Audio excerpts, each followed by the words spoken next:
ሰላም ጤና ይስጥልኝ። የዕለቱ መረጃዎች እንደሚከተለው ተዘጋጅቷል። በቅድሚያ አርዕስተ ዜና። የኢትዮጵያ ብሔራዊ ምርጫ ቦርድ ለሰባተኛ ጊዜ የሚካሄደውን ሀገር አቀፍ ምርጫ በመጪው ግንቦት 24 ቀን 2018 ዓ.ም ለማድረግ ምክረ ሀሳብ ማቅረቡ ተሰማም። የካርቱም አውሮፕላን ማረፊያ ከ2 ዓመት መዘጋት በኋላ የመጀመሪያ የሀገር ውስጥ በረራ ማስተናገዱ ተሰማም። ጅቡቲ ከሶማሊላንድ ጋር ድንበሯ መዝጋቷ ተገለጸ።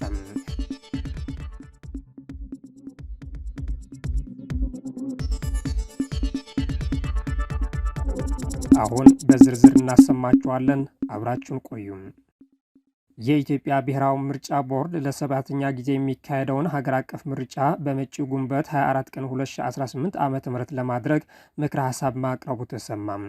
ቦርዱ በምርጫ የሚገኘውን ውጤት ይፋ ለማድረግ በረቂቅ የጊዜ ሰሌዳው ያስቀመጠው ዕለት ሰኔ 3 ሆኗል። ብሔራዊ ምርጫ ቦርድ የጠቅላላ ምርጫውን ረቂቅ የጊዜ ሰሌዳ አዘጋጅቶ ለውይይት ያቀረበው ጥቅምት 10 ቀን 2018 ዓ.ም ከፖለቲካ ፓርቲዎች ጋር ባደረገው ምክክር ሲሆን ከ60 በላይ በህጋዊ መንገድ የተመዘገቡ የፖለቲካ ፓርቲዎች ተወካዮችን መሳተፋቸው ተገልጿል። መገናኛ ብዙሃን ባልተገኙበት በዚህ የውይይት መድረክ ላይ ምርጫ ቦርድ የሰባተኛውን ሀገር ዝርዝር የጊዜ ሰሌዳ ማቅረቡን ተሰምቷል። በረቂቅ የጊዜ ሰሌዳው ከህዳር መጀመሪያ እስከ ወሩ አጋማሽ ድረስ በምርጫ ለሚወዳደሩ የፖለቲካ ፓርቲዎችና የግል እጩዎች የምዝገባ ጥሪ ለማድረግ ታቅዷል።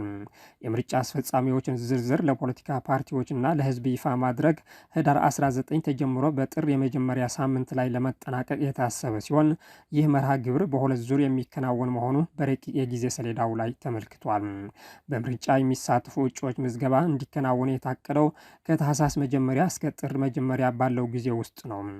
የምረጡ እንቅስቃሴ ከታህሳስ 10 እስከ ግንቦት 19 ድረስ እንዲከናወን ቦርዱ አቅዷል።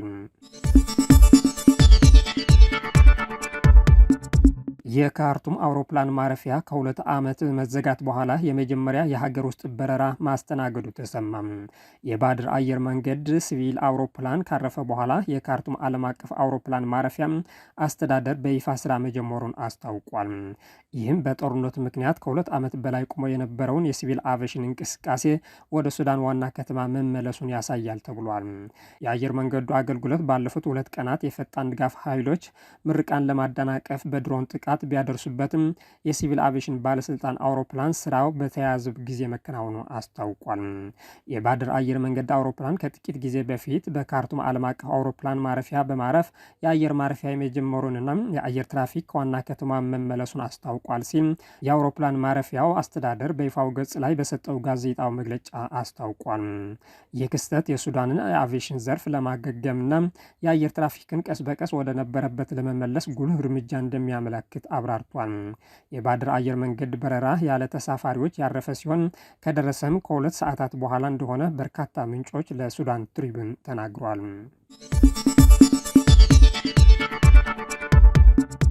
ሩሲያ በኢትዮጵያ የኒውክሌር ኃይል ማመንጫ ጣቢያ የምትገነባው ዘመናዊ በሆነና ደህንነቱ በተጠበቀው ቪቪኢአር 1200 ቴክኖሎጂ መሆኑን ገለጸች።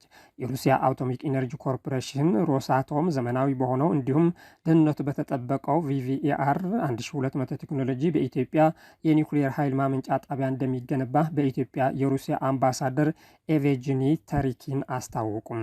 በሩሲያና በኢትዮጵያ መካከል በትብብር የሚሰራ ለሰላማዊ ዓላማ የሚውል የኒውክሌር ኃይል መስክ የኢኮኖሚና የቴክኖሎጂ አጋርነትን ቀዳሚው መስክ ሊያደርግ እንደሚችል አምባሳደሩ መግለጻቸውን የሩሲያ ዜና አገልግሎት ዘግቧል። በተያያዘ ዜና የሩሲያ ውጭ ጉዳይ ሚኒስትር ሰርጌይ ላቭሮቭ ሀገራቸው በኃይል በንግድና በዲፕሎማሲ መስኮች ከኢትዮጵያ ጋር ያለትን የሁለትዮሽ ግንኙነቶችን ለማጠናከር ቁርጠኛ መሆኗን አረጋግጧል። በወታደራዊ ትብብር መስክም ኢትዮጵያ ቅድሚያ የምትሰጣቸውን ጉዳዮች ለማክበር መስኩ አሁንም ዝግጁ መሆኗን ተናግሯል። ሚኒስትሩ ይህን ያሉት ከኢትዮጵያ ውጭ ጉዳይ ሚኒስትር ጌዲዮን ጢሞቴዎስ ጋር በተወያዩበት መድረክ ነው። በውይይታቸው ወቅት ሁለቱ ወገኖች በወታደራዊ ቴክኒክ ትብብር ጉዳይ ዙሪያ ያላቸውን ግምገማ ማድረጋቸው ተዘግበዋል። ጅቡቲ ከሶማሊላንድ ጋር ድንበሯ መዝጋቷ ተገለጸ። የሶማሊላንድ ዲፕሎማቲክ ሚስዮን መዝጋቷንም ታውቋል።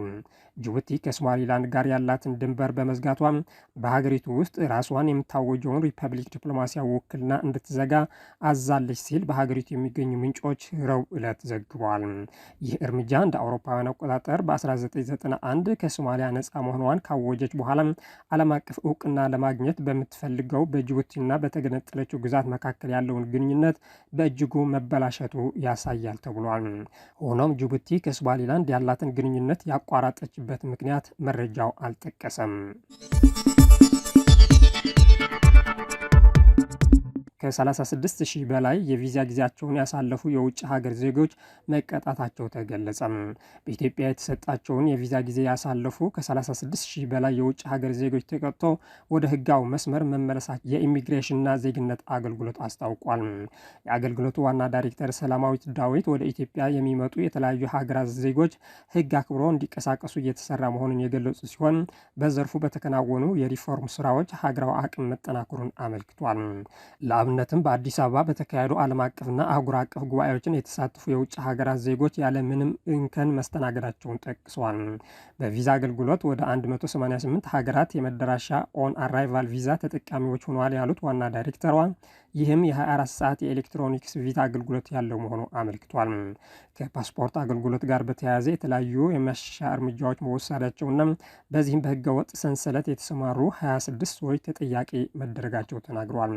በኢትዮጵያ የተሰጣቸውን የቪዛ ጊዜ ያሳለፉ ከ36,000 በላይ የውጭ ሀገር ዜጎች ተቀጥተው ወደ ህጋዊ መስመር እንዲመለሱ መደረጉን መናገራቸውን ኤኤፍቢ ዘግበዋል። በተያዘው በጀት ዓመት 4 ሚሊዮን ፓስፖርት ለመስጠት በቂ ዝግጅት መደረጉንም ወይዘሮ ሰላማዊት አስታውቋል።